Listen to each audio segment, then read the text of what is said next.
Alright guys, look what we've got just pulled up in for Aircon, diagnostic and potentially a regas.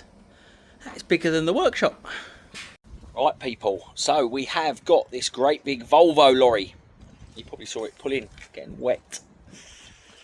Look at the size of that bad boy. Right, customer's been into Volvo, done him 300 quid for Aircon regas. And guess what guys? We've got no gas in it. In fact, you can see, no gas. So what we're going to do with this one, we're going to purge it up with the nitrogen, see if we've got any leaks. But 300 quid Volvo, didn't check for leaks, lasted a couple of days. Come on guys, come on. So, same process as a car.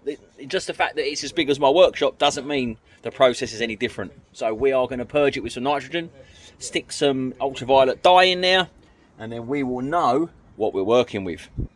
Let's see what we got. As it was raining, I got the easy job, so I got under the lorry. Right guys, that is the lorry. Don't know what's going on. The machine has found 0 leaks. We purged the system with the nitrogen. No leaks. So we have topped it up. Well, filled it up because there was nothing in it. And then it's working as it should do. So, let's see if he comes back. But the machine has proved no leaks. The nitrogen, no leaks. What did Volvo do? Who knows? 300 quid.